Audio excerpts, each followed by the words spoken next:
everybody. Welcome to episode 15 of Raised Red, Living Blue. I'm Sloan Roden, joined by... Jason Will. Will you describe, for those of us not watching visually... I think it's too small. What are you wearing today? Well, I wore this ridiculous outfit in the name of patriotism. You know, there is not... This. Let me quote Obama for a second. There is not a liberal America. There is not a conservative America. There is the United States of America, and we should all be united against what's happening with this Russia-Ukraine situation. Roll Tide. I mean, what the F? Yeah. So I wore this. I feel like we're becoming the party of the Patriots. I mean, it's just the blue people who are like, what the frick is going on here, for the majority. And like, I feel the party of the Patriots who are out there protesting. Party of the protesting Patriots. Did you see the protests in the national parks this weekend? Mm-hmm. I love to see it. And people rock climbing and hanging the flag upside down, which is a symbol of distress. Talk about, I just got chills. Like, talk about a visual representation. Yeah. Of what people are feeling. Okay, so... It's wow. But for anyone...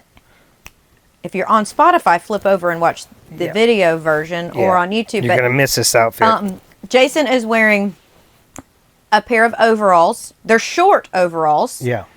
Shorty shorts. And it looks like American flag. Like, part is the stars, and then the other 3/4 is the stripes. You have Abe Lincoln on a white T-shirt. It says America at the bottom. And a Morgan Wallen hat, which I would say is pretty right-leaning. He's the only thing that's not patriotic about your outfit. Well, I say Whalen. I say Morgan Whalen. Is that how you really say it? My bad. I call him No-Show Jones. Yeah. But that's for another time. We're not here to dump on Morgan Wallen Whalen. Yeah. We are here to dump on these damn MAGAs. It just blows my mind how, like, everybody is jumping on the bandwagon of not being able or willing to say that Russia started the war. Oh. I was watching something last night with Caitlin Collins was interviewing a also, Republican. Roll Tide. Yes, and she was asking this Republican congressman about it, and he was like, well, sure, Russia invaded, but he would not say who started it. Like, who is responsible for this situation right now? And I was just like, I don't even understand it. Yeah. You know, and then there's all this, like, propaganda that's going out on Facebook that is saying, trying to infer that this is all part of some grand strategy. That we're kissing Putin's ass. Right. So that we can, it's for the good of Ukraine is why we're doing all this. We're placating him for the good of Ukraine. Just wait and see. It's all going to work out. I saw somebody who was a realtor. It was shared, and her comment was, it's the art of the deal, which I never read, but I didn't want to give Trump money. And I didn't read the post she shared. It was very long, and I immediately unfriended her. But it gave me the feeling of, oh, this is how this is now going to be justified. This is Trump's negotiation tactic. And the whole thing is... It's sickening. What was funny to me is, like, I saw there was this one long graphic that's been circulating across Facebook, and it started off by saying, I know what you think you saw, or something like that. Okay. It was something to that effect. Like, I know what you might have thought you saw, but here's what was really happening. I was like, I watched the entire thing. Yeah. What do you mean? What I think I saw? I saw what was. Yeah, well, in this particular post, it was saying, it was making I think an accusation that Zelensky was calling Trump some fucking bitch or something. It was some derogatory term in Russian, and that's what started it all. But I'm like, number one, Trump don't fucking speak Russian. I mean, it's so ridiculous, but I am going to try to appeal to maybe some MAGA people on... Or just, provide my standpoint or viewpoint of what I saw and what I heard. Yeah. And then I've got some things about, what Vance said post the Oval Office meeting, which is just absolutely retarded. Mm-hmm. So anyway, I'm talking like a huge griped ass. Yeah. Yeah. Man, I feel like jumped into that so hard and Yeah. fast. I did what I tell Jason not to do, and You got into a heated... I got in. Well, I didn't get into a Facebook war, but I did comment on a friend's page. And it's this woman I've known for a long, long time, and you know, people just commenting, just like the libtard and snowflake and pansy party and stuff like that, which is, I know you like to throw around the MAGA. Magatard is my new Magatard. one. Magatard. I try not to, so then I can be like, so then I called this woman out and I said, is that what you teach your grandchildren, that they can call people names? And, you know, and some other things, like before you use the term woke, I would implore you to actually find out what it means. And I signed off by saying, thank you for showing me who you really are. I'll remember it. And then I unfriended her. So how well do you know this person? Like, socially. She's been the receptionist at my dentist's office since I started going there when I was like 4 years old. You still go to this dentist's office? No. How likely are you to run into this person? Oh God. And like, no, like never again. Okay. So it was Yeah, so, nothing like, lost. Nothing lost. And I would go in there, and I remember being in high school and college, and you know, it's one of the they're playing Rick and Bubba in the morning, and you're just Yeah. like, oh, I don't want to listen to this. And if it's not Rick and Bubba, it's, you know, Christian radio after that. So like, I knew what I was getting into, and our dentist we grew up with and went to church with, and so like, it's probably why we started going there, and then we all veered other ways. And I, you know, I didn't have anything to hold back from this woman because our paths will never cross. And she came on my friend's page to like tell him he's wrong. And I'm like, no, I'm gonna take up for my friend. Wow. Did you ever go to the movement, or where the movement office is still there, but Rick and Bubba used to Yes. record below the movement Yes. office? Yes. And we did, I was in, there was a BNI that was hosted there for a time that I was involved in. And I would go there in the mornings, and sometimes I'd have some free time. Mm-hmm. And I would just sit outside the window and just be like, All right. You said woke mob. I'd have a counter for that, too. Please do. It's called MAGA cult. So would you rather be a part of the woke mob, which means awake, wide freaking awake?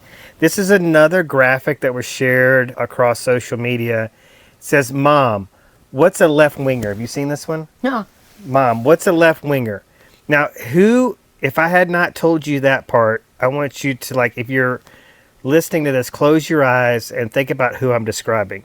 A mentally challenged person who lacks critical thinking, thrives on fear-mongering, and gets duped very easily into believing any controversial thing without evidence, dear.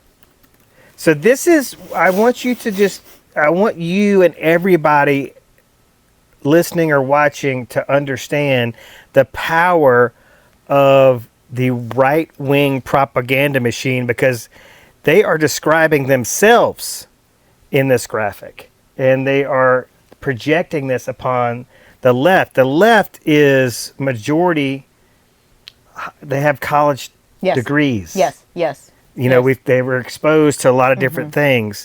The right has historically used the politics of fear, and they're so easily duped. Something else is going across the social media news feeds is, you know, these folks on the right going, don't buy into the propaganda. I'm like, it has been proven that you have fallen under the spell of Russian propaganda, Iranian propaganda, North Korean propaganda, Chinese propaganda. They've been meddling in our elections for like a decade. So it's just, this is what gets people angry and condescending and gets them on their elitist soapbox going, you freaking magatard. Yeah. Yeah. Yeah. It feels so much projection and me think you doth protest too much. Because everything they claim that we're doing, I'm like, that is exactly what you're doing. Yeah, you really need to look in the mirror for that one. Yeah. Well, I think it's going to be interesting to watch.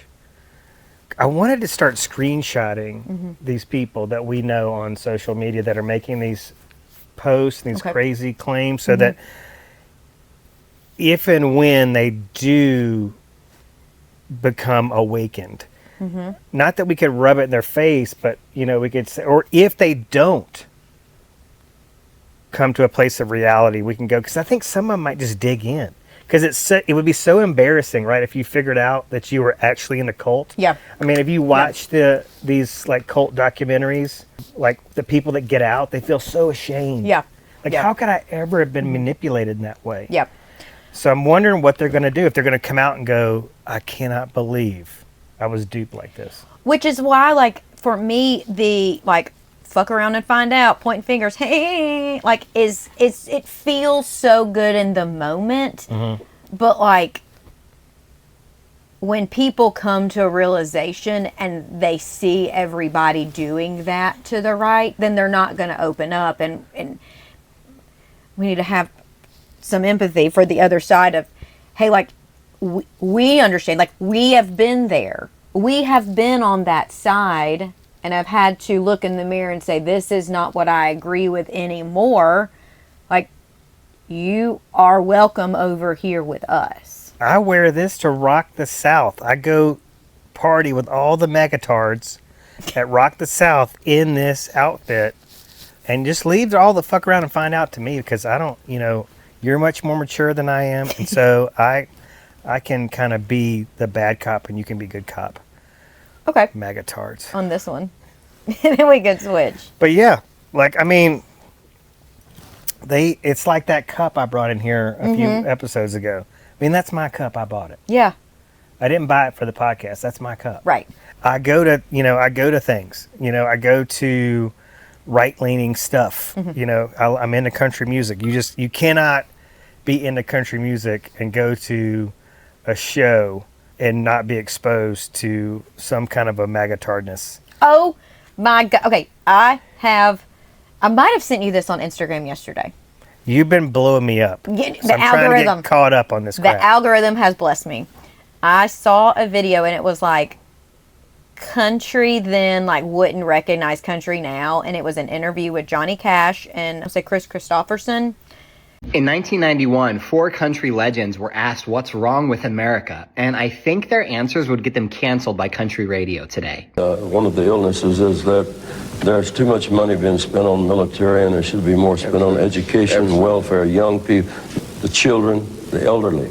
By any reasonable standard, what Johnny Cash says here is unquestionably true. In 2023, the $916 billion that we spent on the military was not only greater than any other country in the world, but it accounted for 40% of global military spending. In comparison, our social programs are often underfunded compared to other countries. We have the largest military in the history of the world, while 20% of American children are in poverty. One of the highest child poverty rates in the developed world. You can tell they were... the right today would have repulsed them. Yeah. And like that... You know, so many people would say like, that's the true country music. It would repulse my man here. Abe. My man, Abe Lincoln. So this is going to be an interesting episode today, because I think we're going to be talking about... We're going to revisit the transgender issue. I do have some opinions on that you're probably not going to like, but I think it's important to talk through it. So I just wanted to give you a heads up this time so I'm not blindsiding you. Preach. Not prepared for it, but okay. I do think, well, I'm going to be a little bit, I think, softer under the tutelage of Scott Galloway. Ah. But I also just want to point out, I think we cannot, or it would be irresponsible for us not to just recognize, you know, why we are in this situation to begin with. The mistakes of the Biden-Harris administration, the mistakes of Biden, the mistakes of the Democratic Party, and the mistakes of probably the left in general. I mean, we have to understand that. And then some points I haven't gotten to make the last couple weeks because we've had great guests. And I wanted to kick this off with some gratitude for Jason Patton. Oh, so good. I mean, that was such an amazing episode. I can't wait to have him back on. He is like the perfect podcast guest, and he's got this like late night radio DJ voice, which is cool on the air. Yes. But just thinking about how much we can learn. You know, I know we have a lot. I mean, literally, my jaw's on the floor, it seems like, every single day now with the headlines that are swirling around. But success, have you ever heard this in like real estate trainings, like success leaves clues? Maybe. So success leaves clues, and you probably heard this, that failures are one of our best teachers. Yes. So I just think we don't have to like Trump to learn from him. I think he is leaving a lot of breadcrumbs for us to follow. One point I have made before about the pace of change. This has proven that you can change government way more rapidly than I think we've ever done throughout our history. I don't think it's good change. I think it's not happening the way it should, but everybody agrees. Or like the way. Yeah, I think that's a good point. Like, it's not the way it should. Yeah. So is like, the idea of the inner workings of the federal government and like the bureaucracy around it. Like, I can't fathom. I assume that there are checks and balances and processes in place, for protections. Can those can those create backlogs? Probably. God, what can we learn from it? I don't know. Well, it's just, everybody is recognizing that there's waste and abuse. I want to stop short of using the word fraud. A lot of Republicans are using the word fraud with no evidence. So that's very troublesome. I mean, fraud suggests that there's laws being broken, and you should provide evidence of something like that, or be prepared to provide it, or say, hey, we're going to be releasing this report before you just start saying all these agencies are fraudulent, which they're just using. It's rhetoric to use to control people. Yeah, and waste, abuse, people. fraud. Waste, abuse, fraud. Yeah. Waste, abuse, fraud. It's that new. Yeah, so a lot of Dems are saying, yeah, we know there's waste and abuse. I'm just wondering, well, why the hell haven't you done anything about it? They're not doing it the right way. It's irresponsible. It's going to have disastrous consequences on our economies. It's having disastrous consequences on just our culture, our unity, our patriotism, so many things. But I think we can learn from that. And I don't know. I think that I don't know. I don't know what about the Senate blocking this trans thing. Yeah. What does that do? How does that help us win back some favor or get some credibility back from maybe some of the people that are in the middle, leaning towards the right? Yeah, I don't know. And I saw the headline come up last night. I've not looked too much into it. I have a New York Times article up right now. And if my quick look over this is saying, the Democrats are saying, this is not for us in government to make these rules. It is the responsibility of the regulatory bodies around these sports to do it. So, for example, the International Olympic Committee, so the IOC, the NCAA for collegiate sports, and then if there are professional trans athletes, then it would be, for example, NBA, WNBA, whatever that entity is around it. And so, like, I would think the party of small government would agree with that. But what you're seeing is the party of, quote, small government, and deregulation is for things that benefit them or align with their ideology, and they want to vilify and make laws against anything that doesn't fit in their idea, their perception, their box of what, heteronormativity is, and the traditional nuclear, whatever it's called, family. Anything else, they are going to attack it. Yeah. The only point I wanted to make on this, I told you okay. it's going to be a lot softer than last time, but I just feel like anything that is done at the congressional level on this issue needs to be bipartisan. I mean, not 50-50, but at least have some people. Yep. I see your hope. Is it a reality? I don't know. Because it would be great for a Republican politician to stand up, because you're absolutely right. I mean, this is supposed to be the party of freedom and liberty and all these things. It would be awesome. I think if somebody could stand up, be the voice of reason, and go, yeah, this should, this is not government's place. Yep. This is big government. Okay, here's what I looked over and I found. Okay. Many congressional Democrats have agreed that there are real concerns around transgender athletes competing in women's sports at the highest level, but they have argued that the athletic associations should be making those decisions, not lawmakers passing broad bills at the federal level that lump together competitive athletes and young children who simply want to participate in school activities with their friends. And that's something I can get on board with.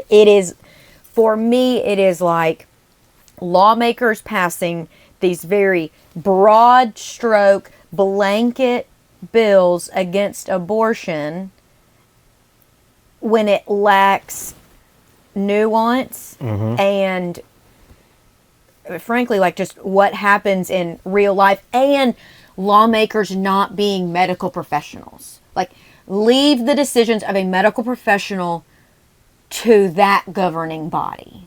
So I can agree with it there. And just the little bit that I have researched, these athletic bodies had their own regulations in place. Were those perfect? That I'm not sure, but it seemed to me people were trying to do something to meet in the middle and make it fair.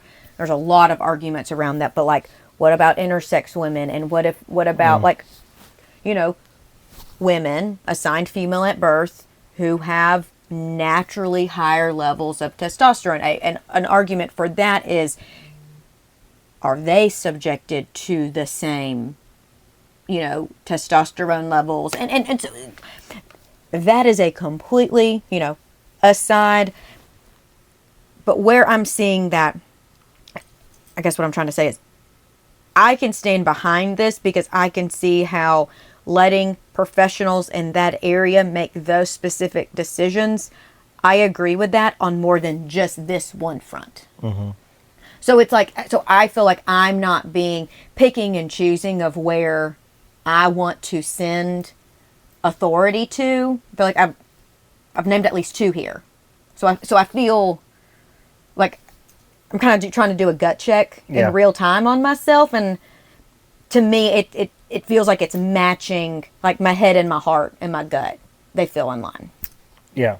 What's kind of your response on just that quick little bit of information? I can't find anything to disagree with. The only thing that scares me is just when I see a headline that says Senate Democrats block, the transgender athlete ban, that people that are waking up or woke up today are starting to awaken to the fact that there's some serious things to be concerned about on what's happening out of the White House and beyond, that they might go, well, geez, I can't go over to that camp because they're still over there trying to fight for, you know, men going to women's bathrooms and all the other things. Right. And I see that concern. And like I said, I'm now a broken record that we have a massive messaging problem. The two strongest messengers we have right now in the Democratic Party are AOC and Jasmine Crockett, who ironically are not senators. Both those women are badasses. They really are. They understand the impact of social media, for one. I mean, AOC has used that so strongly since, I would say, going up into her 2018 campaign and election. Whoever is running Jasmine Crockett's social media and picking out her clips on C-SPAN and putting them out there that are so impactful and shows a very strong, eloquent, and I feel like eloquent is a word that is weaponized, and I mean it not in oh, you're a black woman who speaks well. I know what you're talking about. It's you know what to say and how to say it to make your point across so very well and understandable and succinctly, and that I admire people who frankly can argue that well. I mean, it goes to show that she was an attorney. I mean, so like that background is really proving for her. And just seeing like two strong women who take no shit, aren't just blowhards like we see on the other side. I mean, that's just so inspiring to me. But other than that, like I don't see that we have it in the Senate. I do agree that a lot of this, the attacking of transgender youth, transgender athletes, transgender humans is a cover, is a ruse. The things we need to be thinking about are the economy and tariffs and siding up to Russia and defending of democracy and what happens if we pull out of the UN and NATO. So I get where you're saying of if we continue to toe the line, but then it's almost like we need to because we have to protect this group of individuals. And these are the only things on the headlines, and people don't go deeper and read and learn more. They're not going to come over here. And I just, fuck, I don't know what point I was, I couldn't close the loop. I'm sorry. Well, that's okay. Cause I was, I wanted to infuse this thought process of Scott Galloway into this. Cause he said he's one that, I've looked to for some guidance on this issue. And he's one that said, listen, I'm not a doctor. I'm not a scientist. This is a very complicated issue. He does not feel like anybody should have their human rights, their civil rights trampled on. But he said in one of the recent podcasts that he feels like this is an issue that people should fight for. He does not want to deter people from fighting for the trans community. He's just saying, like, this should not be anywhere near the top of the priority list for anybody in Congress or anybody who is a political leader or has an audience. I think that's where I was trying to get to, and I got lost in the sauce. Thank you. Yeah, you're welcome. I thought that might bring it on home. And that might have been why I saw the headline and I was like, okay, because, yesterday was Monday. We had I feel like everything right now is the Trump-Zelensky blow up in the White House. And then yesterday it was the news of tariffs. And now, the Atlanta Federal Reserve is saying that we're heading for a recession and the stock market is falling. And so I think I just was like, headline, okay, cool, yay, go Democrats. There's other things I need to go deeper on. Yeah. How did women wear short shorts? I don't really get it, but I'm just hoping that the camera's getting my legs Is that good? And all the scratches from the yard work on my legs. Let's take a quick break. We'll take a break. Get into the others. I do want to get more into your thoughts and feelings and kind of some specifics on the Oval Office. I have so many. I want to hear your thoughts on tariffs and maybe what that's going to do for real estate. And I'll see what you have brought to the table as well. So we recorded a little late last week and we're doing it super early this week. So kind of have a very shortened news cycle. But as soon as we wrapped with Jason Patton on Friday, the world blew up over the Trump-Zelensky Oval Office meeting. I know, it was so wild. We just missed it, and I feel like all of the content I have been taking in, reading, listening, whatever the verb is I'm looking for, it's all been around that. I listened, Pod Save America, really Pod Save the World, did an emergency episode over the weekend. They usually drop on Wednesdays, and they're like, we can't wait till Wednesday, so we're going to do a quick 30-minute now. And then I listened to a podcast on the daily, and it was a big thing on Pod Save the World, and I saw Raging Moderates, and it's like I couldn't consume everything in time, but I was trying to listen to different news organizations around it, and if anybody's interested, my favorite I've listened to so far is the one from New York Times, The Daily. I really, really like their podcasts. They're usually 25 to 30 minutes and like really meaty in a short period of time. Yeah. So what are your reactions, what you saw, what stood out to you just around the whole Oval Office meeting? Shock. Yeah. disbelief. You didn't see anything like that coming. A big emotion I felt was embarrassment to be an American, very proud to be a Democrat in that moment. Yeah. I could not believe it. I still don't understand it. And I don't know.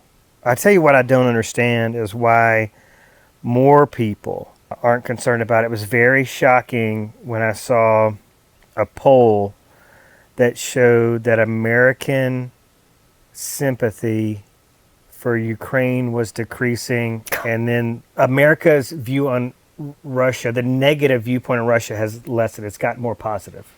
So it's following the Republican talking points. Yeah. And we are vilifying, I think, one of the greatest leaders in our time. But even, I don't care, there's a lot of people that say Zelensky's a thug and he's, look into his past and all this stuff. Let's just put that on the table for a minute. I mean, right now, as we're talking, women and children are dying. But also, people in glass houses shouldn't throw stones. We don't have men with sterling records in that room on our side either. Exactly. Yeah, I mean, but this is why I think I am wanting, and I've been feeling this way for a while. Okay. Really, even I think back when Katrina happened, I was like, I should go to that. I should go witness that. I should go hear that. I should see it. I should smell it. I should feel it. But I should be immersed in that. I told Diana when the Ukraine war broke out, I was like, I'm going.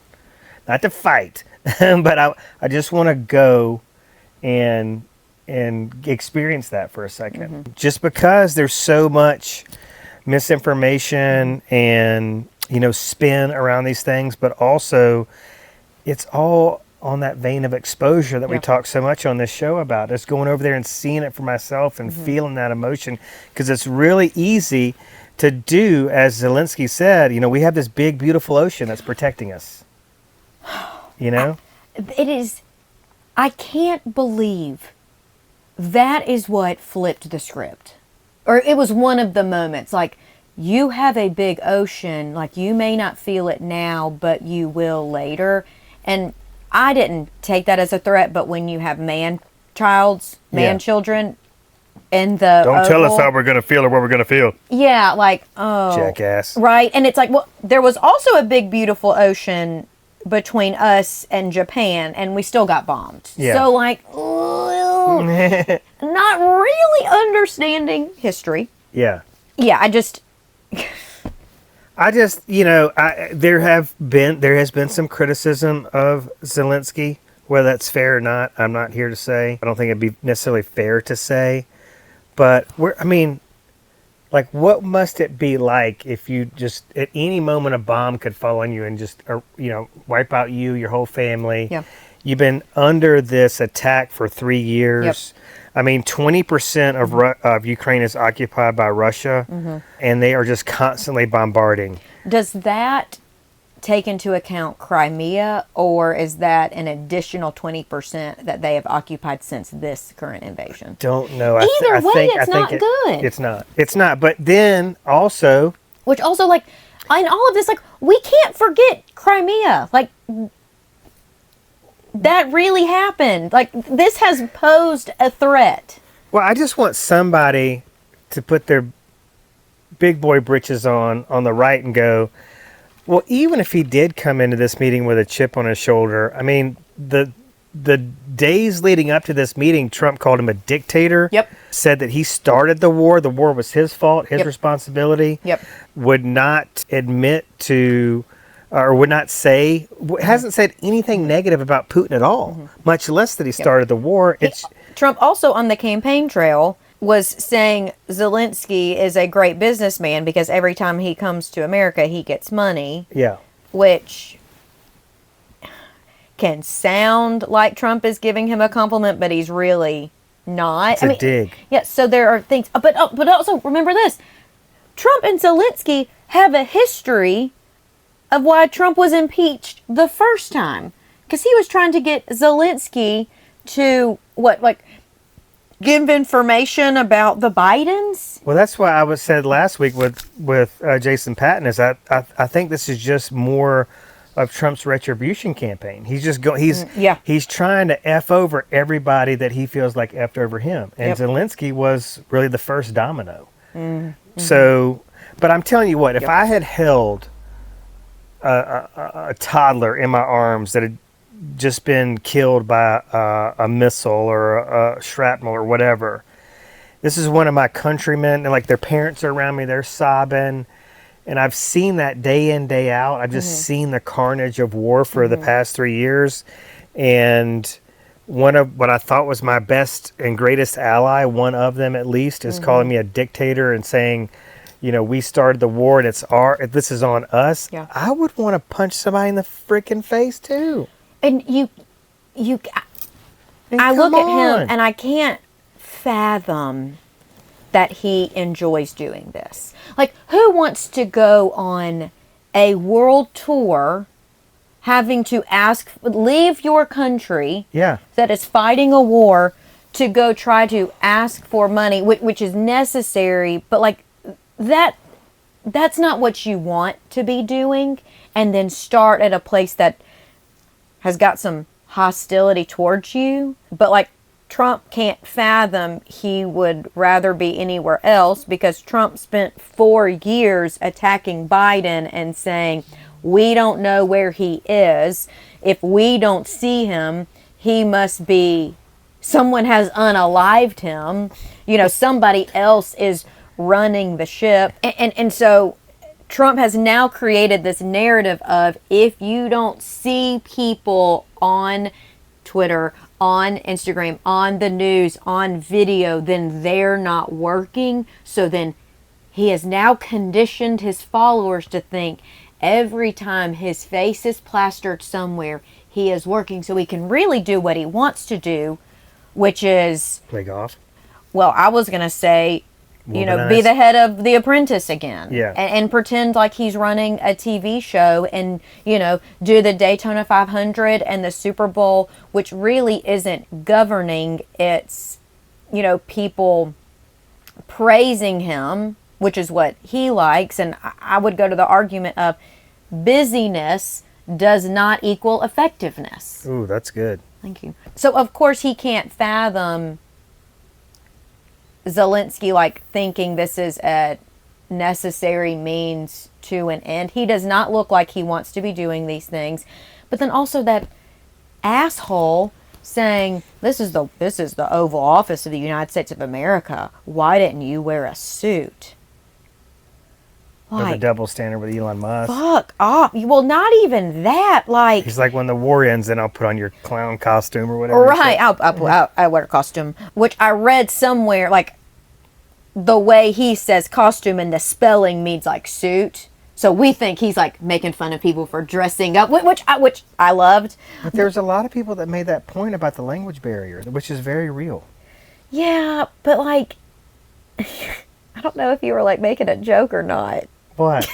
About the language barrier. No, but I mean, like I think there's misinterpretations on both sides. I mean, this was clearly, part of this issue was clearly a breakdown in communication, but somebody like J.D. Vance, who's supposed to be like highly educated, should understand. I mean, Zelensky's English is rough. I don't know what his, you know, how that like correlates to his interpretation of the language, but there was clearly some issues going on there. I don't know. I feel like I understood him fine. Well, I feel like he wasn't understanding what they were saying, and I feel like it was both ways. I feel like there was a miscommunication going on both sides. Okay, I didn't interpret it as that, but interesting. Yeah, because he was trying to say he was trying to get clarification on diplomacy and peace, and what do you mean when you say that? Because, you know, Putin has violated every peace agreement he's ever signed, and I mean. I don't have all the little I think he was trying to get them to like say what they meant. Yeah. Like, you say this, I need you to say more. Like, I need you to spell out what you really mean. And what these security guarantees are. And then the argument from the right was that should have been in the lunch meeting in private. But this is Trump's thing to make it a press conference. Right, You know, right. it just, what Yeah. I don't know if I'm ready to jump on the setup bandwagon, but it certainly felt that way to me. Let's set this mother effer up. Yeah, We it don't really like him. We don't want to give him any more money. We're on the Putin bandwagon. Clearly, it didn't feel like Trump or Vance came in with open minds, because they both got so triggered so fast. Like, y'all need to chill. And then I loved the memes on the internet, like, and you say women are too emotional to lead. Oh my God, that is so great. I'm so sick of hearing that from these MAGA tarred women. You know, women can't lead because they're too moody and emotional. It's crazy. I made a comment on one of the White House's posts that was trying to puff up J.D. Vance and his performance in that whole White House Oval Office debacle. And I made a comment below that post. So I said, J.D. Vance is an ass clown. And a realtor on the coast replied back, and you know, he's trying to get me into one of those wars. I ain't getting into one of those wars. But he was like, well, Jason, would you rather have Tampon Tim? And another female agent from the coast liked it. And I'm like, or hearted it. I'm like, come on. But also, like, what is so bad about providing menstrual products? But I know. They're calling Tim Waltz a PUSSY. Tampon Tim. I know. The guy who is not a womanizer, who loves his wife. They go on date nights to the movies. They're a wholesome family. This is what I understand. I mean, like, these women are latching on to these men who are so misogynistic, who are womanizers. I mean, there is no disputing of the fact that Trump, like, is a habitual cheater on his wife. I don't care if you think all this other shit is a setup with the porn star and all that. I mean, he has had long-term affairs outside of his marriage since he's been married, through all these multiple marriages. Elon Musk knocks up every woman he has relations with. Yeah. And then, like, leaves them for dead. Where's the Not for dead, but... Yeah. Where's the Christian... He's like Nick Cannon, except but not providing for them. Where's the Christian doctrine in all this? I just, it just blows my freaking mind. I mean, those Trump China Bibles must have different verses in them. They must. So the security thing, and Trump's like, security's not a thing, security's not a thing. But then, nobody, it doesn't feel like anybody from, Trump or Vance wanted to come from his side, because Zelensky's saying, like, no, security is a big deal because all Putin has done is go against other ceasefires. Yeah. Like, he invaded us in 2014, and now he invaded us again in 2021 or 2022. So, like, it's just a matter of time. So, like, I can see how Zelensky is he doesn't trust Putin to follow the terms of the agreement, because he has not upheld terms of past agreements. And so I would think this guy is doing what's right for his country. This was a great point I heard this morning. Like, you have to remember, he comes in as the leader of his sovereign nation that needs to prove that I am putting my country first, and I can't just roll over to the United States of America, who wants to negotiate on Ukraine's behalf and not even allow us in there. There was so much leading up to that Oval Office disaster. Which probably didn't help, because everybody came in with probably their minds already made up. Or maybe not their minds made up, but they were creating narratives, or only had other things in their head. So they might have said we're coming with an open mind, but the groundwork had already been laid for it to be a disaster. Well, and I have a serious problem with the media coverage. I mean, I think probably, this is like, I can't believe I'm saying this, But probably the best media coverage from this was the Brett Baer Zelensky interview on Fox News. Immediately following, it's like he got thrown out of the White House and went immediately to Fox News and delivered an excellent interview. And Brett Baer, I thought, was a great interviewer in that instance. And so it was fabulous. But I have a real problem with the media because on the Sunday news programs, I mean, Margaret Brennan on Face the Nation, I think, kind of, she was the, I think the biggest champion or warrior for the truth and the facts. Okay, but you also have to think CBS is currently in litigation with Trump over another lawsuit that he has filed against CBS. Right. So maybe is that why they're just walking on eggshells? probably. Because here's what I would do if I had From a business standpoint, yes, because they don't want to continue to shell out more money. So what do businesses do? They protect their bottom line. Well, I think we ought to have somebody. Which sucks. Somebody ought to have a timeline of how we got to this point, because I think you can literally do this in step-by-step form of how we got here. But it was the UN vote.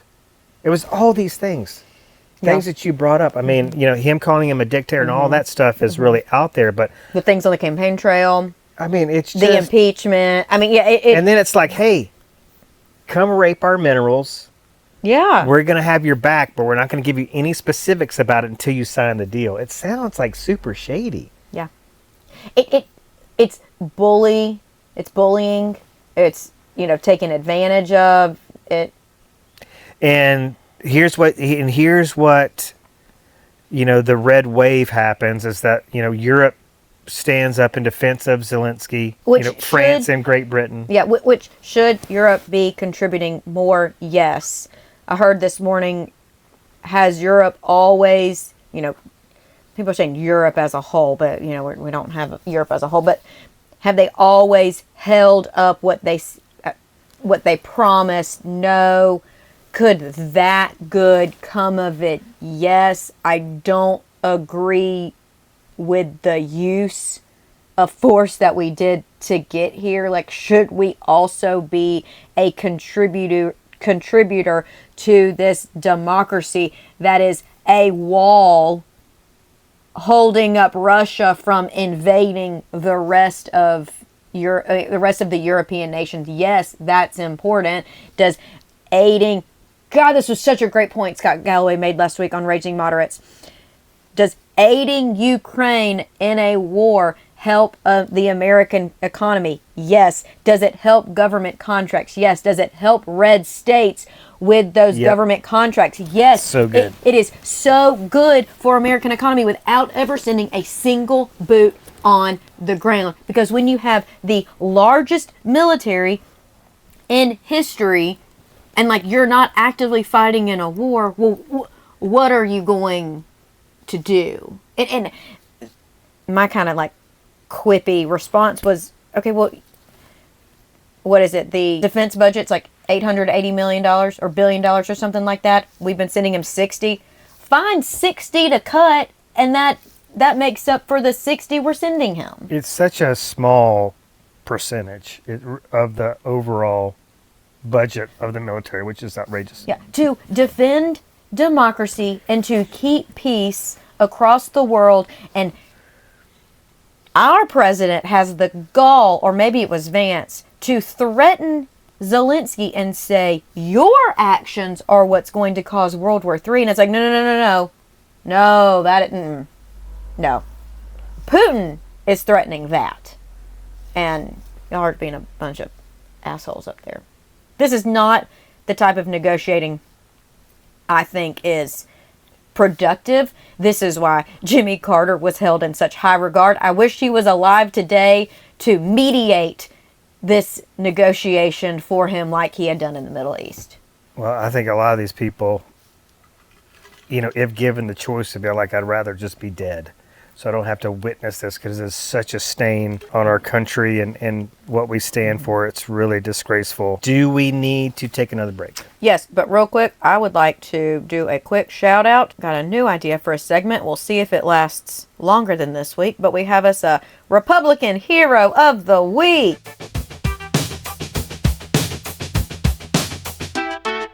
Yeah, not enough of them, in my opinion. Nope. GOP Rep Don Bacon breaks from the MAGA cult, slams Trump, that's a good one. Excuse me, slams Trump and J.D. Vance for their disgraceful Oval Office screaming match with Zelensky.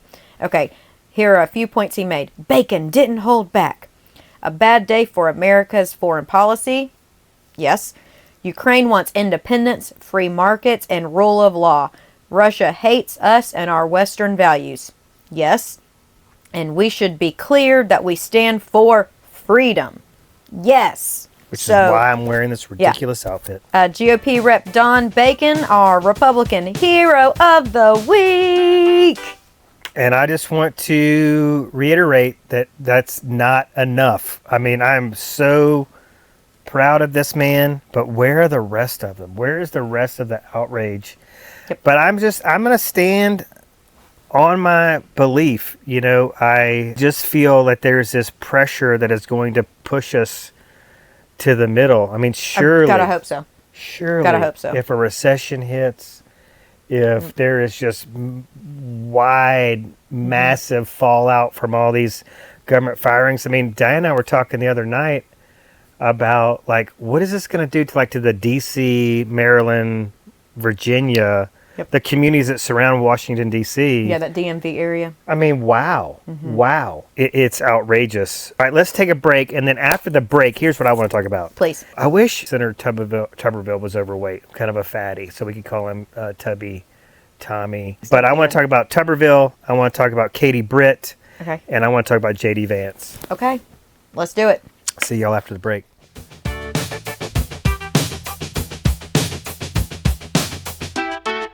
Okay, our esteemed senators from the great state of Alabama. Yeah, let's talk about them. I actually, because there was the Tuberville interview on Newsmax, which let's cover that. Yes. Let's spend the majority of our time on that. But I did want to see or search for something that maybe Katie Britt has said here recently on it. I didn't find anything, but I did find some content from a News Talk 93.1 interview she did on February 25th of 2022. Okay. Where she said, we need peace through strength, talking about Trump. Every single day, this is not a direct quote, but it's formulated in the context of what she was saying, but every single day of the Biden administration is a win for Putin. So that in and of itself is hilarious. Now, the point I wanted to make in retort to this is... Because they say we're the pansy party? What Russia? Yeah, exactly. Well, this was all. I wouldn't have ever done this. The if Trump was premise, president. Yeah, where she was drawing this from was the withdrawal from Afghanistan, and she said that, you know, the way in which we withdrew from Afghanistan and the horrific lives that were lost, that just gave Putin an opening. But I want to ask this of Senator Britt. Was Russia state TV celebrating American foreign policy during the Biden administration? Because they sure as fuck are now. And what about that Russian state TV reporter in the Oval Office? In the press pool? Gross. I mean, allegedly he snuck in, but it's the Oval Office. Amp up your security. Yeah, I ain't buying it. I mean, it's, you know... And also this... I wouldn't be surprised if we paid for his gosh damn plane ticket. Right. Well, and the culling of what we would consider traditional media and only, cherry picking who they want in the press pool. Really either getting close to or becoming state-controlled news. Yeah. So when they're just giddy over there right now, and I just want to know, can we pull some Russian state TV clips from the Biden administration and show them high-fiving each other. I mean, I'm sure they were after the withdrawal of Afghanistan. Mm-hmm. But, I mean, they are literally like, this is the greatest moment in our country's history. And the greatest moment in the history of U.S. and Russia relations. You know, it's wild to me. We pulled out of Afghanistan in 21, and the Russian invasion of Ukraine was in 2022. Yeah. So probably not too far apart, maybe like 6 months or so. Yeah, and does correlation equal causation for this? I don't know.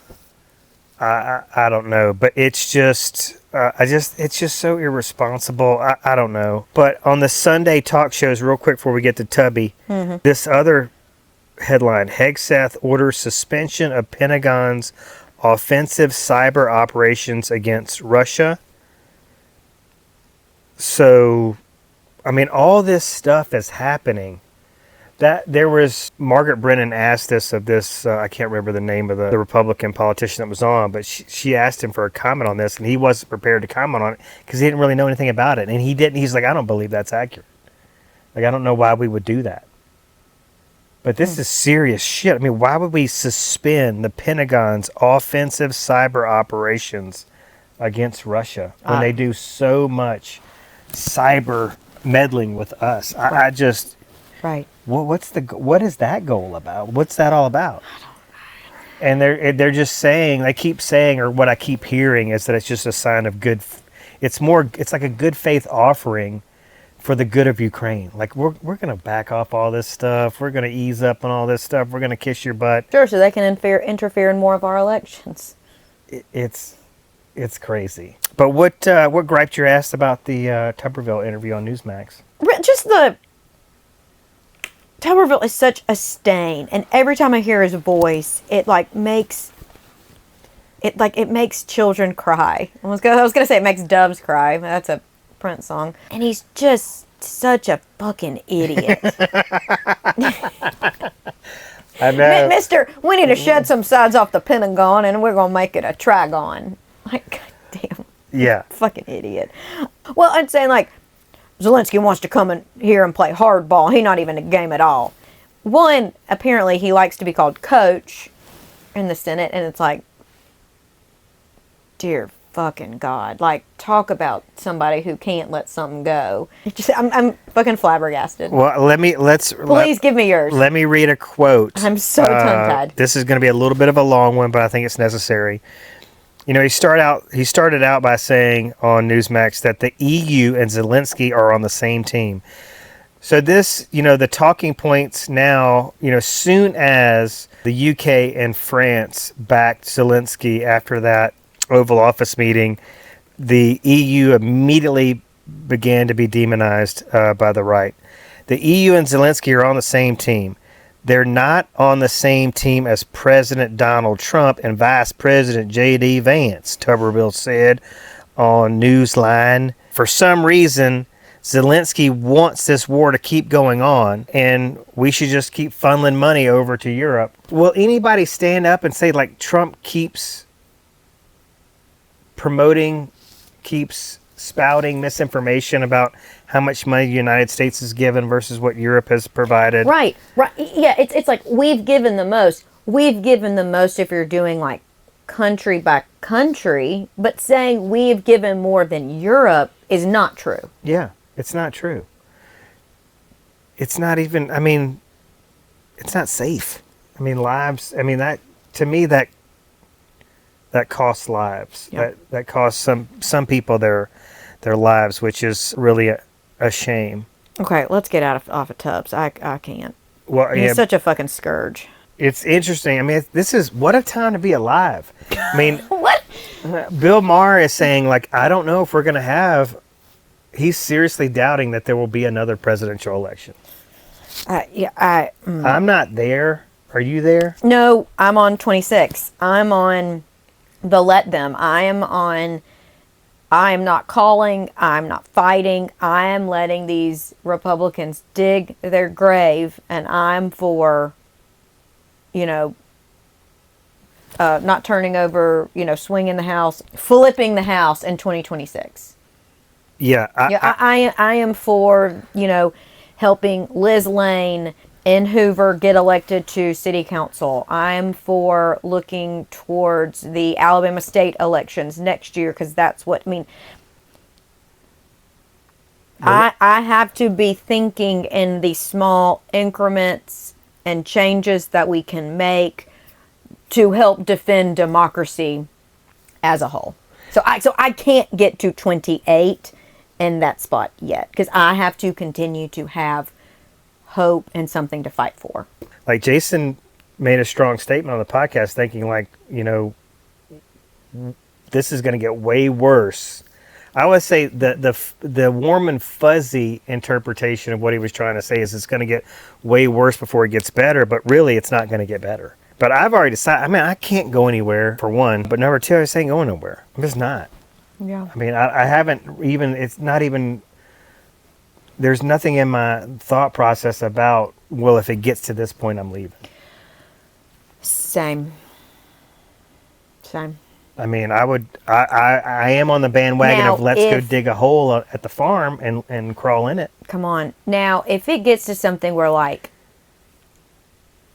being gay is illegal, that we got a different. Yeah. We got a different, overturning marriage equality is awful and terrible. It's not the straw I have, but, like, if being gay, becomes illegal and a punishable offense, I'm going to have a serious, hard conversation. Yeah, you definitely have things on your plate. Or like stripping of women's rights. Yeah. Like, if women, like, lose their right to vote and stuff like that, very Handmaid's Tale, lay women off, women can't hold jobs,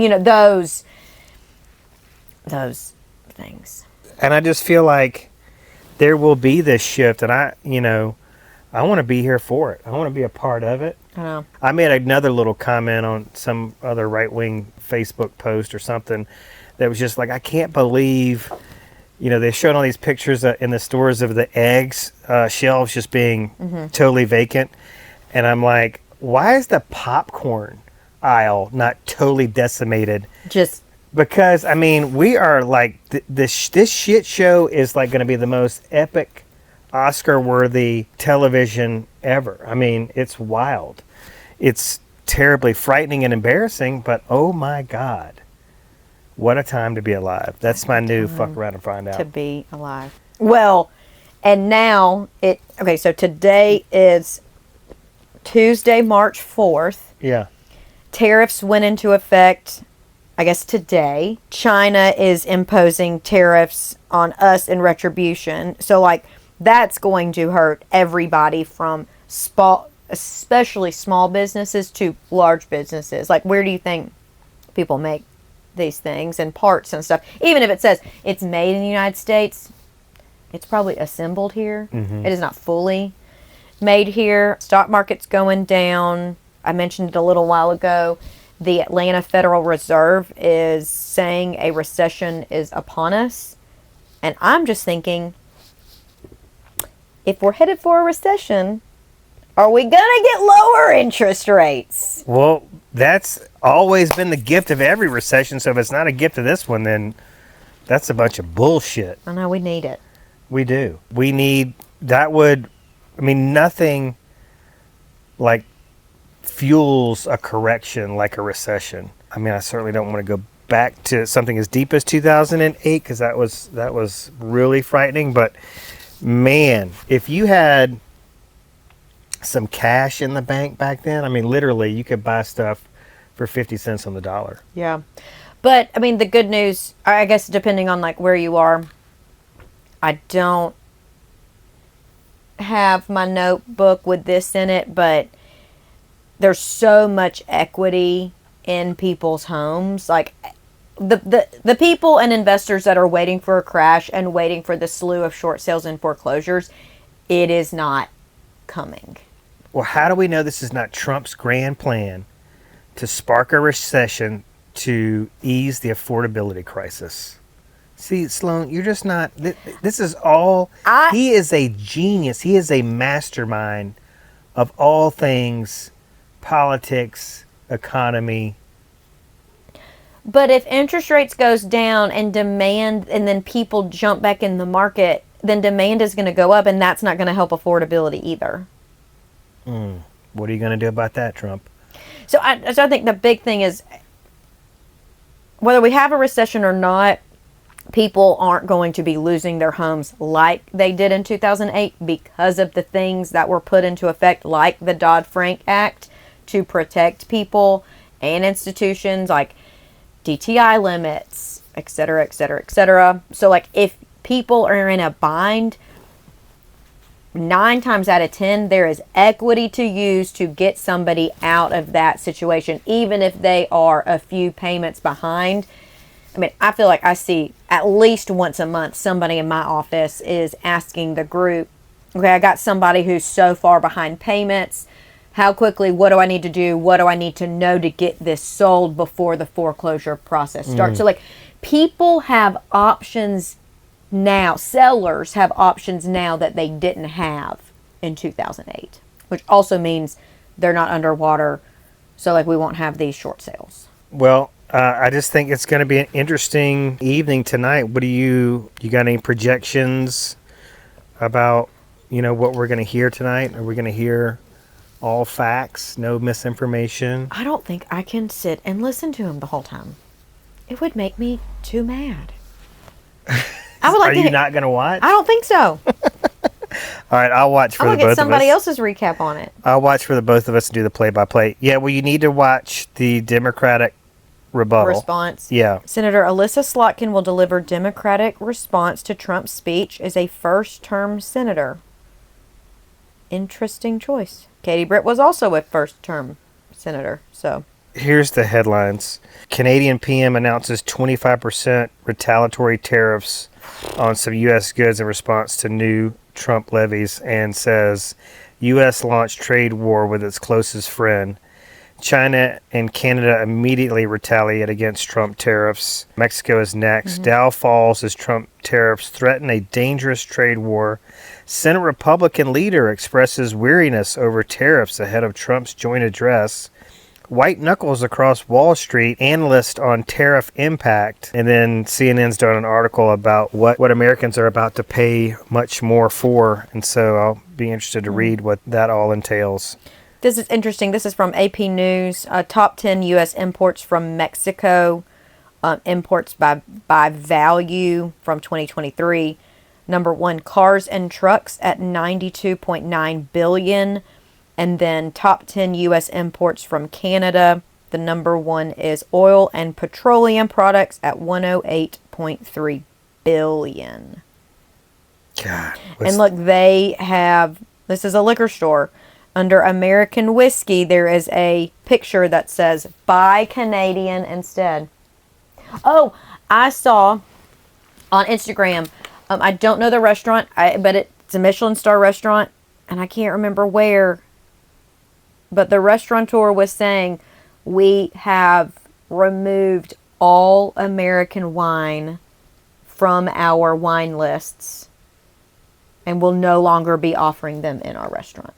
Canadians are standing up and standing out, but I don't want to go without saying there are a lot of Americans doing the same. Shop small, shop local, shop Costco, shop Black-owned businesses, women-owned businesses. Amen. Go in, introduce yourself, write them a review, share their products. Together is the only way we're all going to get through. I agree. Any close? I don't know, but I think we need a timeline and an outline of all the craziness from like the cabinet appointments to what is actually being implemented from Project 2025. All these conspiracy theorists in these high-ranking positions now. I mean, Musk is like saying all these misleading things and doing all this crazy shit. It's really hard to kind of keep up with it all. Mm-hmm. And I know like the average everyday American is probably really struggling with it as well. So in your spare time, I'm just picturing this giant vision board of all the chaos that has happened since really the election. Yeah. So just work on that, because you're done painting well, you're not done. For the most part. You got to finish up some painting. Let's take a break and we'll close out. There is a video circulating on Instagram, and my phone is recording, so I can't look it up, but is it Sean Hannity being interviewed? And the guy, it's on, I think, the CBS Sunday Morning little son is in the corner. And you know why I went so deep in this election for President Trump is because, and nobody would listen to me, Ted, and you'll probably cut this out too, but under Obama, 13 million more Americans went on food stamps, 8 million more went on poverty. We had the worst recovery since the 40s, the lowest homeownership rate in 50 years, and we doubled the national debt when he said $9 trillion was irresponsible and unpatriotic. So, how do I say in a nice way that liberalism on a massive scale failed the working men and women in this country? You identify with working men and women. Of course I do. 20 years of my life. I was a dishwasher at 12, a cook at 13, a busboy, a waiter, a bartender for a lot of years. Then I was a painting contractor. I hung wallpaper. I framed houses, fell off a roof 3 stories while doing roofing. I learned to lay tile. Those were decades of my life. I'll tell you, everybody in our industry today, unfortunately, I've said journalism is dead. We have an information crisis in the country. You've said journalism is dead. I believe that. Do you think it can be revived? And what'll it take? That's a really interesting question. And I say this with all due respect and a compliment to you and your work during the Iranian hostage crisis. I don't really believe it can. You're absolutely right. We are stuck in an ideological rut. And programs like yours, popular as they are, haven't helped. And I Disagree. I said the same thing to I O'Reilly, disagree. and I've said the same thing of Rachel Maddow's program. I disagree with you. Do you? Yes, because Americans know Sean Hannity is a conservative. Yeah. There's no pretense here. I'm not Ted Koppel. Right. I am a person, it's branded. This is a conservative show. Yeah. Do you think there are many people in America that don't know I have a point of view that's conservative or that Rachel is a liberal? That's not my point. So that's the editorial page of a newspaper. Do you against the editorial pages? No, I'm against the editorial pages taking over from the front page. Okay, that's a good response. I'm against the editorial page becoming the economic engine, the economic engine of the network. I mean, literally, take these people at their own words. I mean, that's what just baffled me about the Oval Office situation is that people trying to tell us what we saw and heard. I mean, like literally, we're seeing it ourselves and hearing it for ourselves. There is no issues with translation here. It's all loud and clear.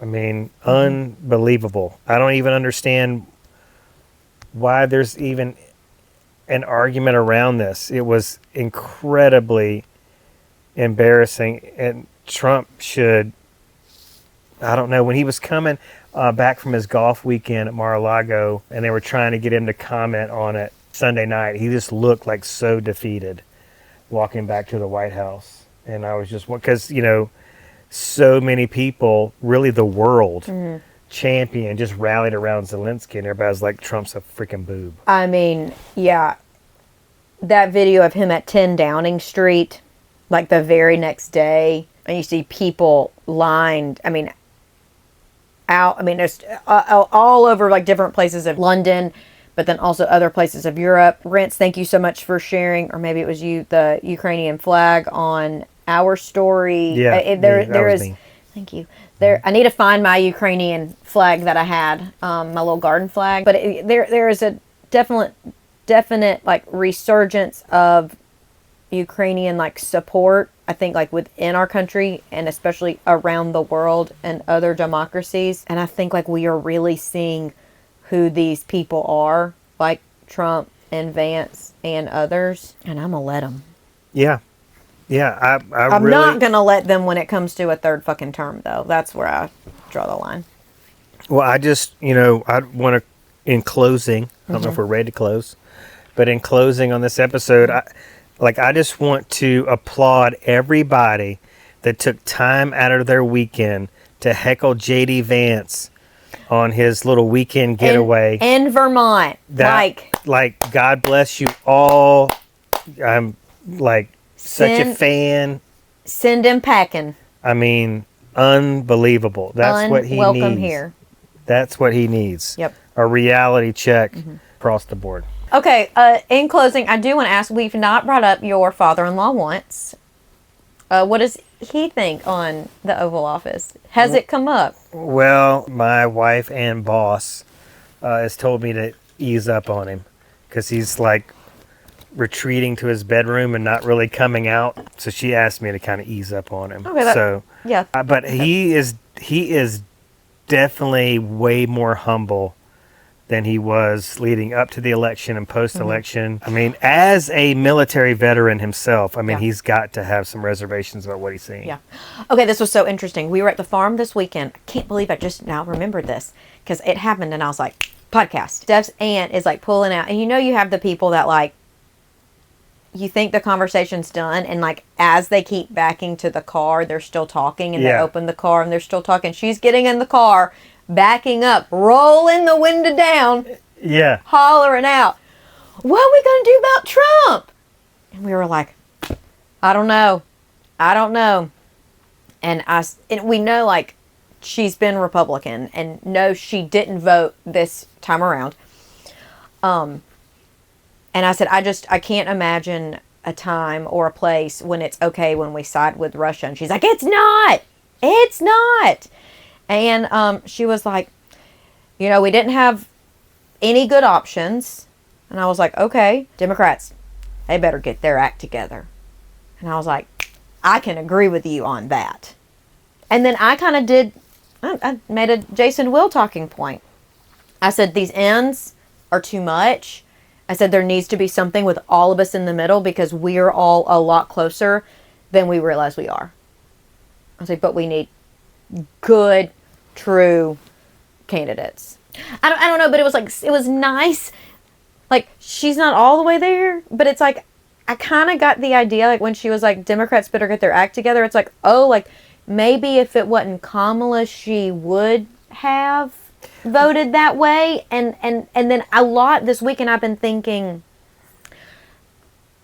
okay, like, maybe she wasn't for everybody. And do people need a candidate that, like, is more in the middle for the people that need to jump over? But then we also don't need the people further on the ends to vote some third party. So I don't know the answer, but I was like, but I was kind of hopeful. Mm-hmm. It didn't seem like she was going to be Republican or nothing forever. And so at least I got to have some hope in that right now. Yeah, right? I'm like, if you start looking at the positives, I think this is a really great thing that is happening because in very small circles, like the one you just mentioned, there's people that are... this is South Alabama. Yeah. I mean, it's very...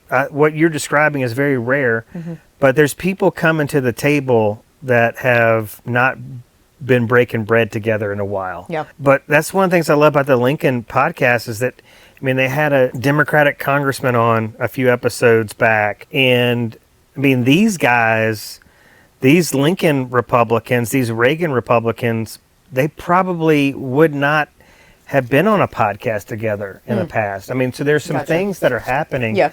But I do think, there's some memes going around with Kamala saying, everything, this is what I told you was going to happen. Oh, yeah. I think, we were complacent on some of these issues because, like we were saying last week with Jason, like, the pronouns just don't affect us. We're just on a different, I don't know, operating system. Yeah. I don't know what it is, but, Kamala should have come out and addressed some of these things. She should have said why.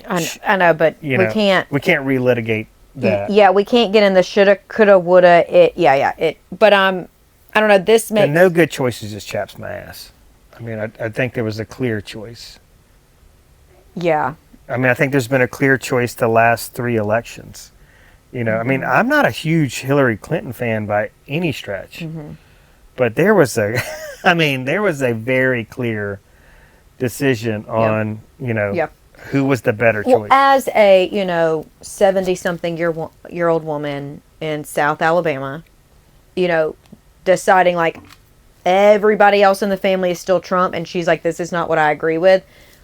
A woman of color, from California, and then all the propaganda that was spewed. Like, I got to give a little like grace to that, because I have multiple members like from both sides of families that they were like, and I get the argument of a vote for nobody is a vote for Trump,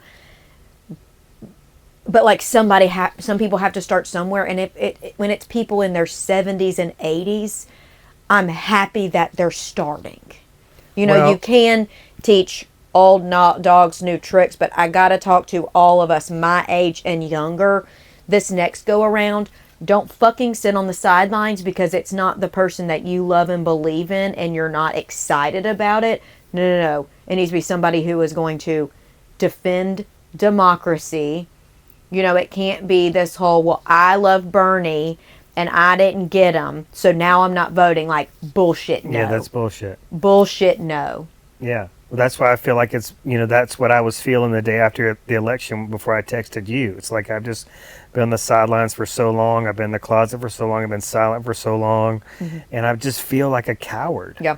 I did go through and make a revised friend list, like Jason said. So that kind of gives me a little more freedom. A few clients, some realtors, but like especially like realtors that I serve on the state board with, because I would still like their referrals. Yeah. And they're just, and like members of the family and stuff, especially like members of Steph's family. I feel like I now have a little more freedom to use my social media the way I want to. Yeah. The more time that goes by, the less fucks I'm giving. I don't know if that's going to come back to bite me in the ass or not, but I think the reality of the situation is that we would not get to where we're headed as a country if Kamala had won. I completely agree. This had to happen because I am, maybe I don't know if this is, ridiculous optimism, but I just feel like, we're headed for a crisis and something good is going to come out of it. That would not have happened had he not won. And we need this MAGA faction to die. Yeah. A lot of people believe that it won't ever will.